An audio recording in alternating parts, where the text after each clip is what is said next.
Hey everybody, Tekking101 here. Hope you all had a fun April Fool's Day yesterday. I know I certainly did. I got my yucks in. I hope you had fun tormenting your friends and our family with a plethora of whoopee cushions and I don't know, those jelly beans that have disgusting flavors, and it's like, here, have a jelly bean, and you think you're getting something delicious, but it's like freaking vomit flavored or something. Those are my go-to. Anyway, that was yesterday, though. It's time to move on back to the serious topics that this channel discusses on a daily basis. Today's video is going to be all about magical seashells.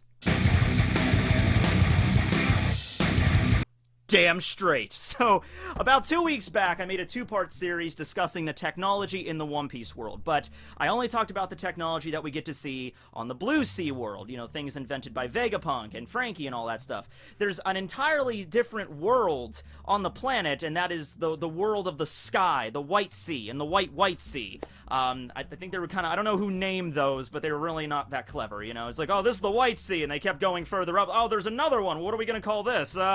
The White Sea, and then they keep finding more layers to this. They have to keep adding on names like, damn it, okay, it's the White Sea. Can we just add, like, exponents or something? No! This is the naming scheme we've settled on. But of course, no, this is the area that was home to Skypiea, as well as several other sky islands that we haven't seen yet. It was implied that this is an entire culture. You know, like, all over the world there are sky islands, not just in this one localized area that the Straw Hats visited. So I really hope someday the Straw Hats journey back up to the sky and visit some other form of sky island. And of course, Nami got sent to Weatheria, which is a sky island by Kuma, and Weatheria is kind of unique, though. They kind of have, like, their own unique technology that's kind of separate from the stuff that we've seen at Skypiea and Upper Yard. But if we're going to do a discussion about Sky Island tech, the first thing we need to get out of the way are DIALS, which are basically, like I said earlier, magical seashells. Now, I understand that when we're talking about anime technology, you could just write them all off by just saying it's magic. You know, like the Den Mushi network. They're snails that people talk into, and their voices come out of another snail, you know, miles away, or like on the other side of the world. You could just write that off as just, oh, it's just magic. But it's really not. Like, in the context of the One Piece world, there is an explanation on how the Den Mushi network works. The snails are living snails that have a psychic connection with one another. Like, so there's like a network, similar to a cell phone network. So humans can exploit that, add some technology onto the snails, and you can talk into one, and they're exploiting that psychic network, and it's being sent to another snail on the other side of the planet. So, yeah, it's fantastical kind of technology. It's things that don't exist in our world, but you can explain it away with, like, reasoning and biology, at least in the context of One Piece. I have absolutely no idea, and I don't even think Oda even bothered giving us an explanation on how DIALS work, okay? These things might as well just be magic. You really can't figure out a way to explain them. The whole point of a dial is that it's the shell from some type of creature, and we don't even know what the creature is that originally inhabits these shells, but think of them kind of like hermit crabs. Maybe wizard hermit crabs that go around wearing funny hats, and they can cast spells against one another. Anyway, when they leave their shells, you know, they are just like floating around on the beaches of the sky, and they could just be picked up by the people that live there, the Skypeans, the Shandorians, the Brickens, whatever, and they can be incorporated into various tools to be used in the sky culture.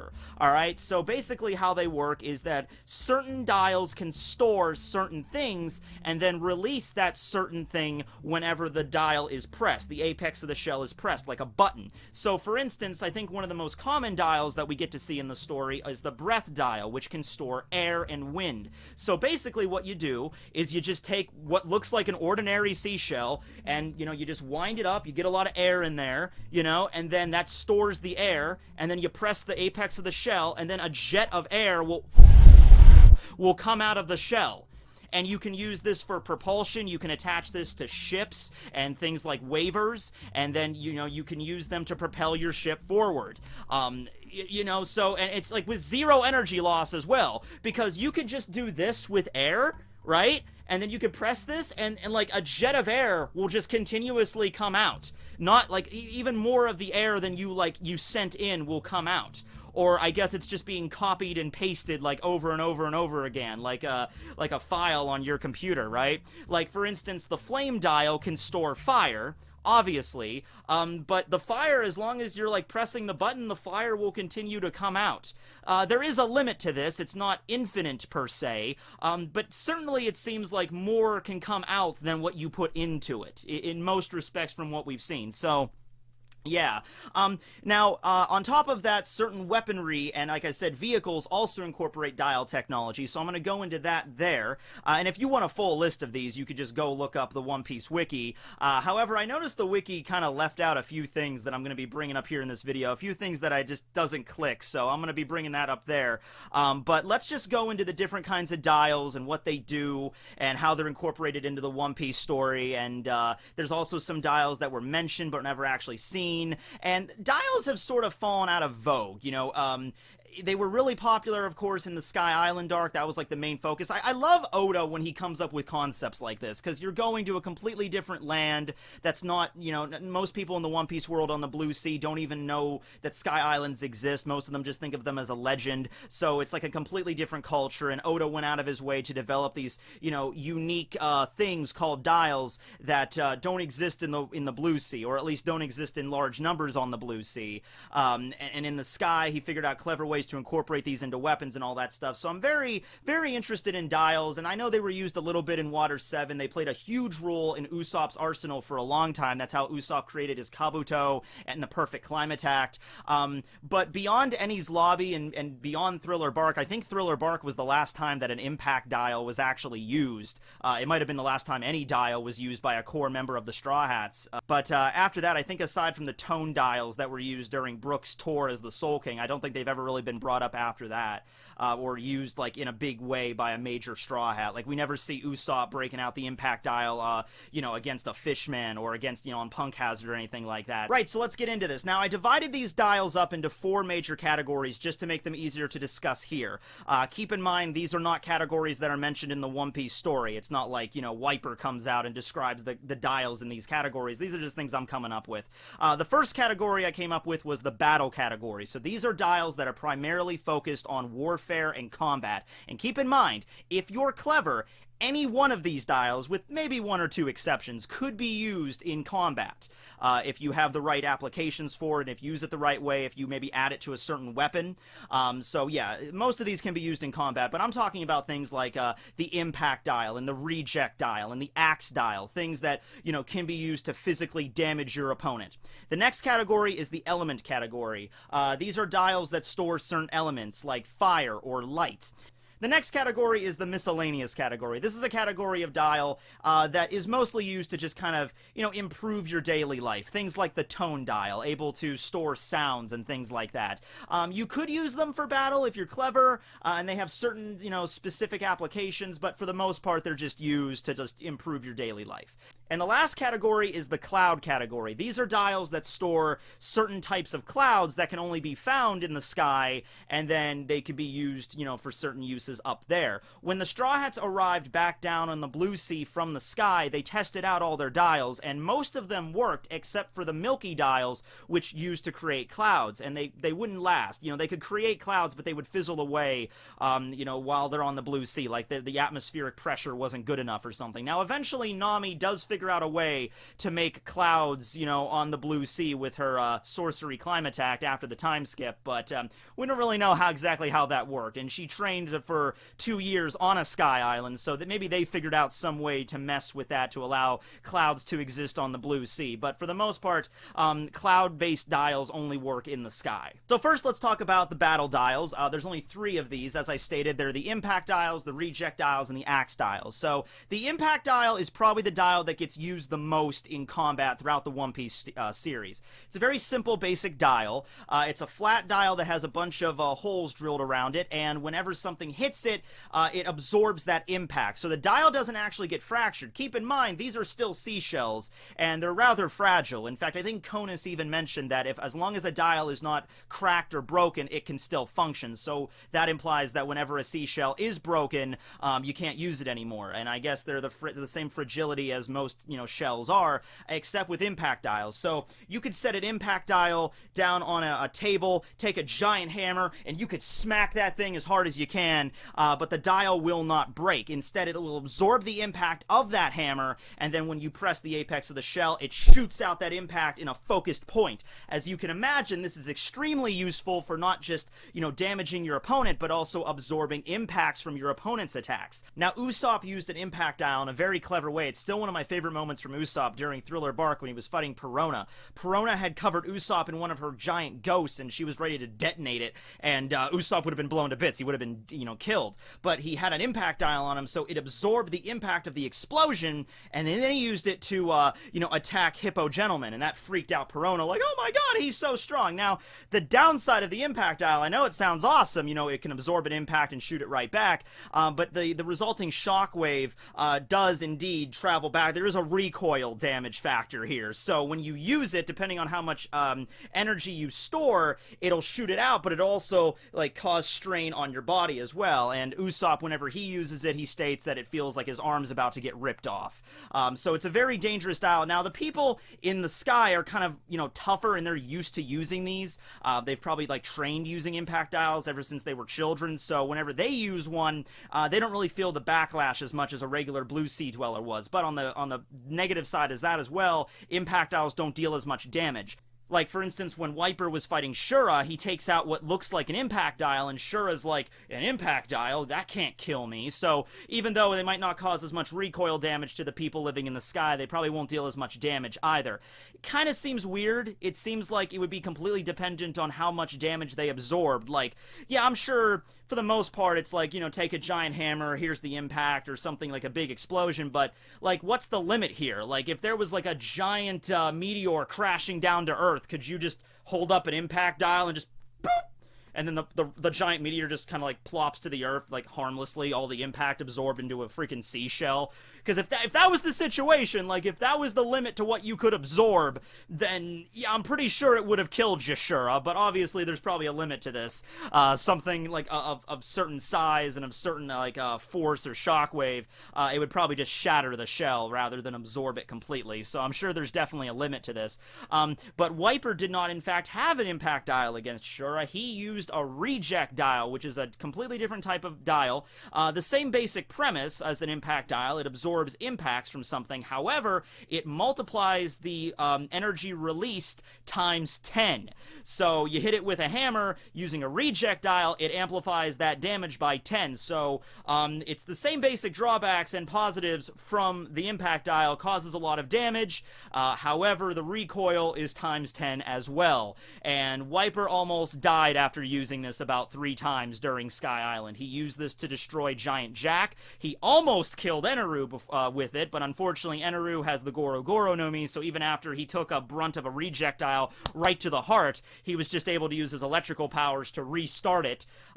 You'd think from the damage that it did to Giant Jack, which is this huge freaking beanstalk, you think the rejectile would have just drilled a hole right through Eneru's freaking impeccably chiseled chest, but fortunately that did not go down, and Eneru was able to restart his heart with that.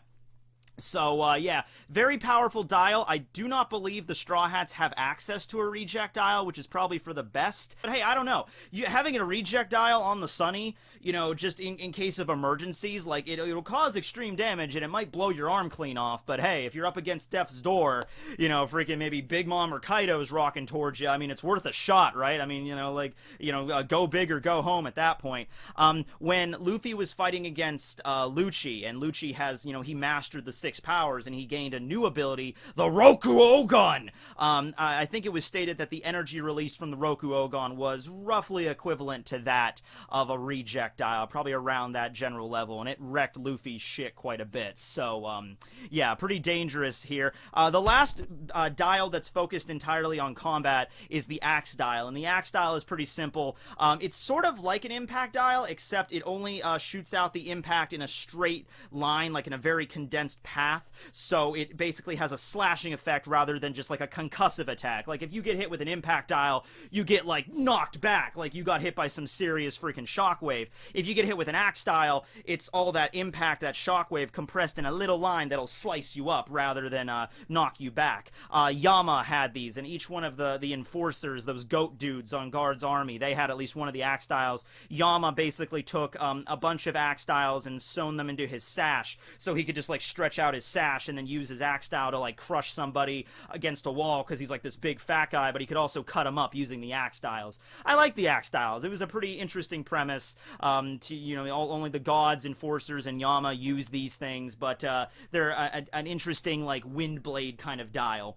So those were the dials that were used in combat mostly in Sky Warfare. This next category is the element category. So these are dials that can absorb some type of element. And by the way, I have no idea how they determine, which dial is which, because they stated they find these things as just ordinary seashells. It's not like the Sky Islanders make these. So whenever you find a seashell laying on the beach, like, how can you tell if it's a breath dial or a flame dial or a tone dial? Because they don't all look the same. Here is a tone dial that was used by Brook to store being sake for Laboon. Here's another tone dial that was seen by Luffy and Usopp while on Sky Island. They are not the same exact type. So how do you tell? I guess there's maybe a process in which you take the seashell and set it down, and it can determine whether or not it can store fire or light or impact or music. Like, how it exactly it work, have no idea. Oda doesn't really go into explanation on how it operates, but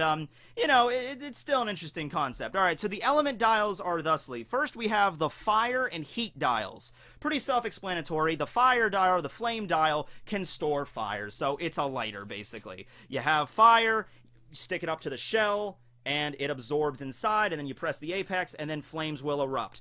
Once again, it seems to be kind of like an infinite thing. Not really infinite, but for all intents and purposes in the story, where you just press down on the shell and then fire just erupts. Seems like it would be kind of unsafe, because, like most lighters have a little safety switch. I can't just press this down. I have to, like, do two things at once in order to make the fire go. But in case with this, you just, like, set it down, and it accidentally presses up against the surface, and it's just like, oh, shit! Your freaking table gets lit on fire or whatever. And the flame dial is used in a variety of weapons on Skypiea, most notably the burn bazooka and the burn blade, which is a freaking fire sword, which are always cool. So, basically with the burn bazooka, you have a breath dial that has a type of flammable gas, and then you have a flame dial, which can emit flames. You put two and two together, you give it a badass bazooka casing, and you could shoot out huge streams of fire whenever you want. Same basic premise with the burn blade. You have a breath dial and the hilt, and it shoots out a gas, and you light that gas on fire, and then you have a flaming sword. Now, honestly, I don't think the flaming sword would be that practical in actual combat, though. Now, don't get me wrong, if you took like a katana and then you coated it with a flammable liquid and you lit that on fire, that would be pretty cool, because you still have a solid blade cutting into your opponent. But if your actual, let's say you just have like the burn blade, you have a hilt, and then you have the dials that are emitting the gas and the flames respectively, and then you have like a tall flame just extending from it. Like, yeah, if you like run up to somebody like a blowtorch and you just stick it in their face, like, ah! That would hurt them quite a bit, sure, but if you use it like an actual sword, like, I'm gonna cut you. There's no sword, and if you're swiping, it's a quick motion. If I take this lighter and I'm not gonna do it because I'm a wimp, but if I was gonna use this lighter and like, haha, it might singe my flesh a little bit, but it's not going to actually hurt me, unless the fire is like really freaking hot or something, or unless it's something like napalm that's like a gel or something that actually sticks to you. But other than that, I don't find like just a sword made out of pure flame really all that practical, unless you get like really close to your opponent and just stick it in their face or something, But anyway, yeah, that's how they incorporate them on Sky Island. They're pretty simple. Now the other equivalent of the flame dial is the heat dial, which just outputs a large amount of heat. Now this could be used in both like a home setting. Paguya had a heat dial that was used as essentially an oven, so I would assume you can also control the output of heat that is put in there.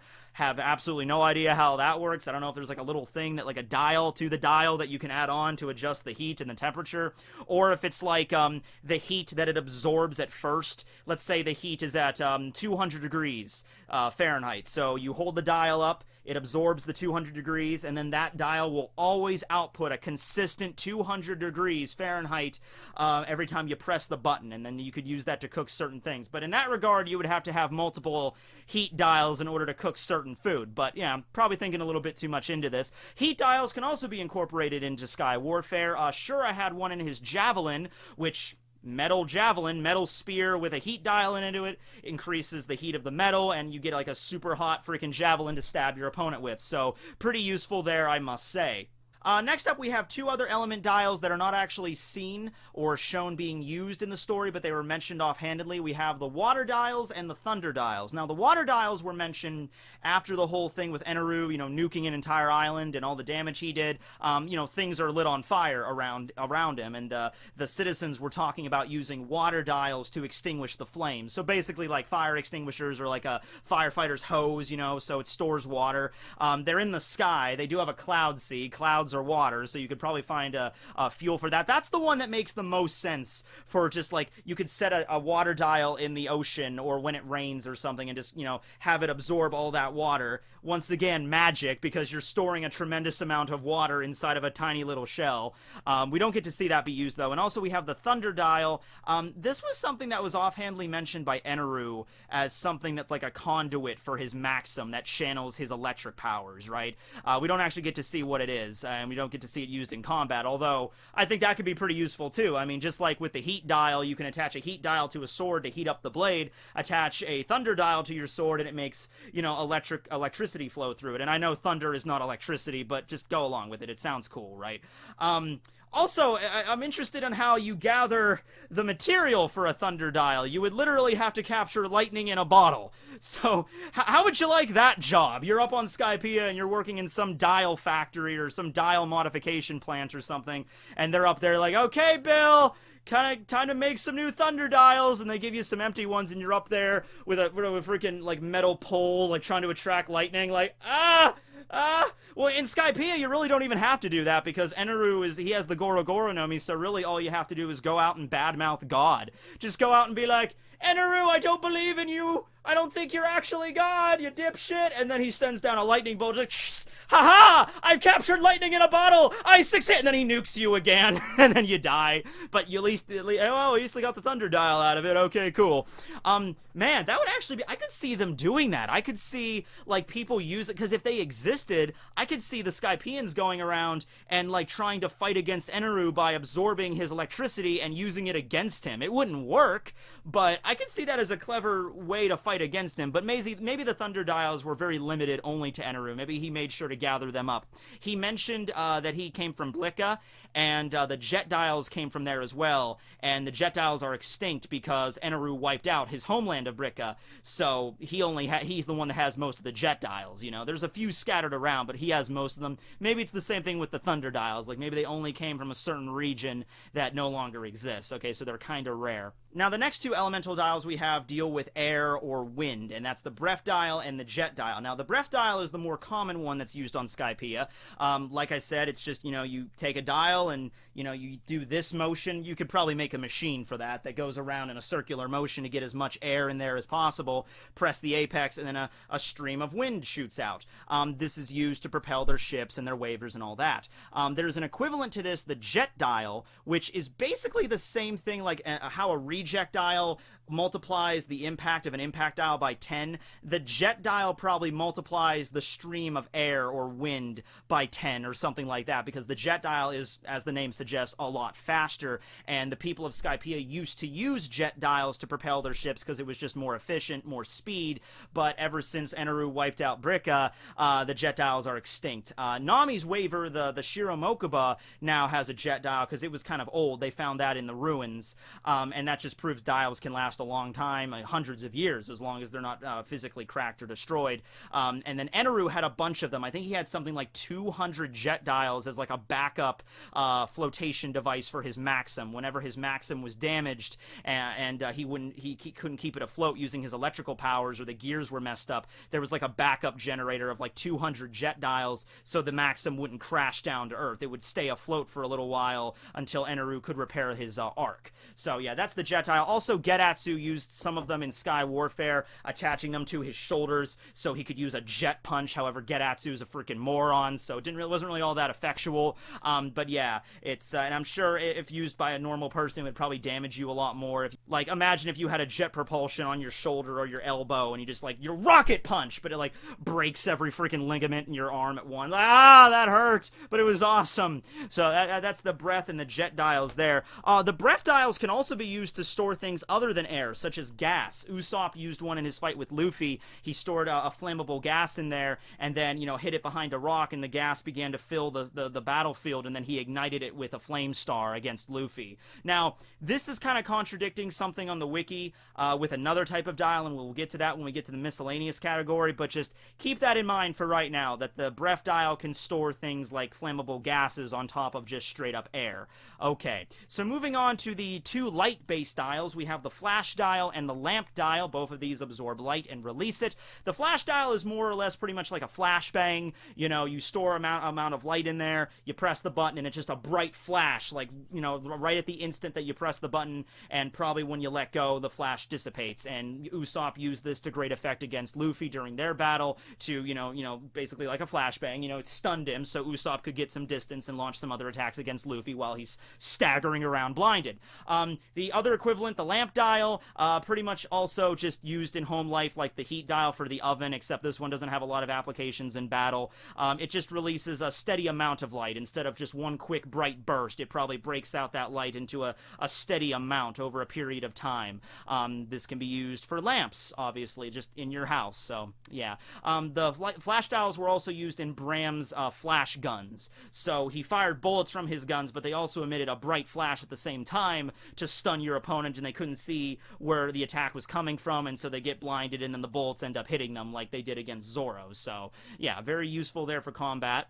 So next we have the miscellaneous category. Now these are dials that do not absorb an element, and they could be useful in combat in certain situations if certain conditions are met, maybe to throw off your opponent or something, but on their own they're mostly just used to improve your daily life and that kind of stuff. So the first thing we have is a tone dial, and this is probably the dial that's most known to the people on the Blue Sea, because if you remember Brook, when he was the Soul King, he was selling his songs on TDs, which were tone dials.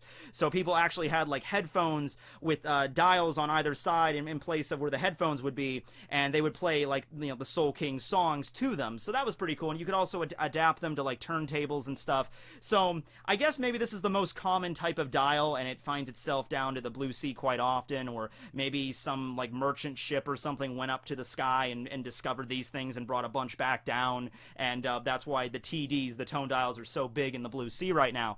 But yeah, they basically work as a handy little recorder here. They just, you know, record sound. Who? This well-mannered snake? And then they play them back. Who? This well-mannered snake? There you go. Usopp used this... Shut up! So, Usopp used this to kind of mess with Zoro, you know, when he was collecting all of his dials with the snake thing, and Zoro was like, "Are you even listening, Usopp?" And he's like, "Fooled you with the tone dial, ha ha ha." You could use this in combat to maybe throw off your opponent a certain amount, like if your opponent's looking for you and you're trying to hide, you could, like, stash a tone dial somewhere, or maybe multiple tone dials all around the area, and then if you figure out a way to trigger them all at once, you have, you know, sounds coming from all directions, and your opponent doesn't know where you're at, so it's pretty useful.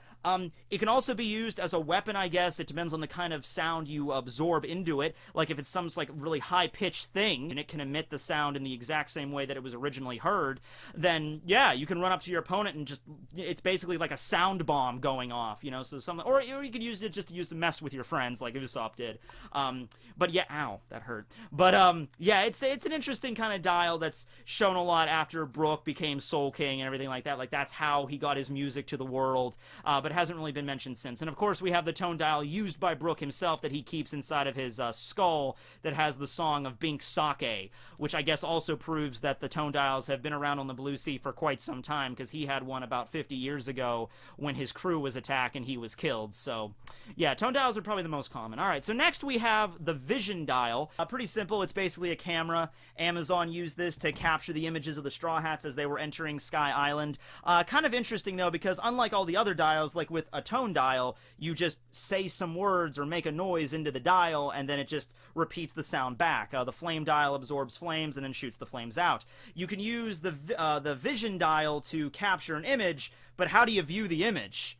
You know, this would be like you, I mean, like you take a USB cable and plug it into the dial, and then you plug the other end into a computer, and you can, like, edit your pictures or whatever. Someone should make that now. Someone should make, like, a camera modeled after a dial and has, like, a little USB port. You have to plug it in. By its design, it would necessarily have to have some sort of device attached to it, and Amazon's Vision Dial did. It looked like a basic camera, essentially, and the images might just be developed that way. But, yeah, it could store images, which I guess it would make it equivalent to the lamp or the flash dial in some way. It's absorbing light, so kind of like that, just in a different way. So the last dial we have here is the flavor dial. Now this is kind of the weird one. The flavor dial is stated to absorb certain scents, aromas, and gases. So kind of similar to the breath dial. Now, the way that it's described on the wiki is that it's more efficient than the breath dial because the breath dial can only emit the air in short bursts, whereas the flavor dial can emit it in a much larger quantity. This is just not true. We saw many times that the breath dial can emit large amounts of the air and it can just shoot it out in a constant stream. Hell, when Usopp fought against Luffy, he had a breath dial filled with some kind of flammable gas, and he just kind of left that off to the side with the button pressed down, and it just constant stream of just gas just billowing out of the damn thing. So that's obviously not true, and there's not really that much of a difference between a flavor and a breath dial. I can think of one, but it's essentially the same thing. Like, you can't really absorb gas or scents without absorbing air, the same basic thing the breath dial does. Those kind of go hand in hand with each other. I think the difference is just the amount that's emitted and the like how fast the air is shot out. Like, if you absorb air with a breath dial and then you press the button, it shoots out in a constant stream that's, you know, fast enough to propel a ship. But with a flavor dial, it might be more of just like a small amount. Like, for example, you're walking through a meadow and you see the flowers and they smell nice, and you're thinking, oh, I'm going to use my flavor dial to capture the aroma of these flowers, and then I'll use it as an air freshener in my bathroom. You know, so you use your flavor dial to capture the scent of the flowers, which is basically absorbing the air around the flowers, and then you go back home and then you use it, but it doesn't shoot it out in a constant stream. It maybe works more of like just an air wick kind of thing, like just a little, you know, that's your flavor dial right there. Just, you know, that's how it works, rather than just shooting out a constant stream of air. Like, you don't see flavor dials powering the waivers or the ships on Sky Island. They obviously don't work that way. So that's really the difference there. You could use a breath dial to absorb air, gases, and scents, and you can also use the flavor dial to absorb gases and scents and air, but it can't propel it back at the same frequency, at the same rate that a breath dial or a jet dial could. So that's the main difference there. Okay. Now, we come to the final category here, and we have the cloud dials. These are the dials that emit some type of cloud that can be used in combat in the sky only. So the first we have is the Milky dial, which can, fun fact, actually be used to produce a very nutritious vitamin D enriched glass of milk. So you just, you know, hold your dial right here, and you got some milk, and it's delicious. Oh God, it's skim. Ah, why? But, no. In all seriousness, yeah. So you have a lot of the clouds in the sky, right? And these clouds are, like, malleable, and you can stand on them to a degree, and you can do some cool stuff with it. So the Milky dials work by basically shooting out a stream of these clouds whenever you want. Now, Oda came up with a really clever way in how these were used, and these were used a lot in the Sky Island arc. So basically, you know, it adds a whole new dimension to combat, because the Shandians had these, like, skis that had the Milky dials attached to them. So, you know, you're on the ground, but your enemy's coming at you. You could just use your Milky dials and your skis to, like, make a new path into the air, and you can fly over trees and shit, and it was pretty effectual there. Some of the Shandians had like a snowboard kind of thing with a Milky dial attached to it, so pretty handy. The White Berets had these attached to their arrows, and this was a really clever way. So you take out an arrow with a Milky dial attached to it, fire the arrow, it leads a thin trail of milk cloud, and then you could just jump on that with your skis, and you could, you know, travel the exact same path as the arrow did, which is pretty pretty far. So that's yeah, that's a pretty clever ways that they were utilized during the Sky Island arc. After the Straw Hats got back down to the Blue Sea, Usopp tried to use them. It's like, it looks like all of them except the Milky Dials won't function. It's like the atmosphere's not right. Later on during Punk Hazard, Nami figures out a way to incorporate the Milky Dial into her sorcery climate attack, or at least something very similar to it, so she could create these cloud paths on the surface, and she used it to get to Punk Hazard, but she stated they don't last very long, but still she was able to do it on the Blue Sea, so that's very very efficient. They were able to do that. Now there's some other kind of subcategories of this Milky Dial, but they're all the same basic things, like the ball dials that were used by Satori during his ordeal of balls. My ordeal of balls will surely defeat you. Shit! Okay, let's be a little bit more careful with that in the future. I knocked out my webcam there. But yeah, the ball dial, or the sphere dial, whatever you want to call it, it's very simple. It just creates the cloud in the shape of a sphere, so Satori could stand on them and incorporate that into his little cloud sphere dragon thing that he did. So that's pretty much all you got there. Now, the last dial we're going to discuss, and by far the coolest one, and the one that is a little bit heavy on the monologuing, of course, is the Eisen dial. That's right, I said the Eisen dial, or the Iron Cloud dial. This was used by Ohm, who was the strongest priest under Eneru's employ, and we only saw one of them in the entire series, but they're very, very rare. He had a sword with the dial attached to the base of the hilt, and the blade itself was not actually made out of steel, it was made out of iron cloud. So it was cloud, you could change the shape of it, but it also was as hard as iron. So he basically had a sword that he could control freely. He could make it a sword, he could make it a club, he could make it a whip, which he used quite often. He could actually turn the blade itself into a wall, an iron cloud wall, to block his opponents. So it was basically like the ultimate weapon and the ultimate shield all rolled in one. Basically, any weapon that you want, any structure that you want made out of iron, you could have at the drop of a hat. I would assume there's a little bit of a control you have to have with this, like maybe presets or something. Hold on, let me switch it to a sword. Hold on, let me switch it to an axe now. Okay, here we go. Not exactly sure how he, changed them by his willpower, but, it's a very rare dial. There's probably only, a few left, and Ohm has one of them. I wish that maybe Zoro could have stolen that one after Ohm was defeated, that would be extremely useful to have an Eisen dial while on the Blue Sea, but it might have not have functioned the same with all the other, cloud-based dials, so that's that. That's pretty much all of the dials that we've seen in the story. I think there's a few of them that were mentioned, non-canon, like the Mad dial or something like that, but we're not going to talk about those here. Not sure if we're going to get any more dials in the future. That's kind of a concept that sort of, died out a long time ago. They were, of course, used in Usopp's Kabuto. I think the Flame, Flash, Impact dials, he incorporated into Kabuto. Obviously, you have, the Heat dials and the Thunder dials that were incorporated into Nami's Perfect Climb Attack. That's how she used those. Yeah, so I guess Usopp did end up getting a Thunder Dial, because he had to use it for the Climb Attack.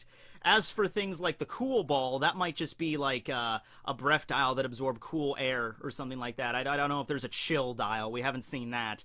But that's possible that it could be. I'm certain there's more dials in the story that exist in the sky that we haven't seen yet. But, yeah, I'm really interested in the concept of these things. I hope they get brought back again in some form. We get to see some neat ones, like a chilled, ice-based one that could shoot out cold air or freeze. That would be pretty neat to have. And maybe combine them with Devil Fruit abilities, because think about that. If you were Sabo and you had the Mera no Mi, you could make, an infinite supply of flame dials, and you can pass them, and heat dials as well, and you probably pass them out to your colleagues at the Revolutionary Army, and you could have all these weapons to, rely on all the power you want at any time. So that would be pretty useful to have if you combine them with Devil Fruit abilities. And Devil Fruits aren't really that common in the sky. Eneru was really the only one in the sky that had a Devil Fruit ability. Oh no, Gonfal's horse, Pierre, had one as well. Not horse, bird horse. Well, he had the horse fruit. He had a Devil Fruit as well, but I think beyond those two, I don't think there was anyone else in Skypiea that had power of a Devil Fruit. So if dials if they exist in the surface world with all these Devil Fruit users running around, you could incorporate the Devil Fruit powers into these things, and you could have an entire army of people with fire power or electric powers or something like that. That would be kind of scary. So yeah. Now, I'm gonna probably make something else maybe based on Sky Island Tech at some point, because I know Weatheria has its own thing going on. I don't know about that, but we'll see. But I just really wanted to take out dials in this video. So thanks for watching, everybody. This will be Tekking101 signing out. What's your favorite dial? Comment below, signing out. This is my favorite dial, by the way. I got this at Ocean City, Maryland when I was about 10 years old. It was pretty cool. A seagull pooped on me right after I picked this up, if I remember correctly, but it was cool for those 2 seconds when I found this seashell. Anyway, thanks for watching, everybody. This will be Tekking, signing out. Drink your milk, kids.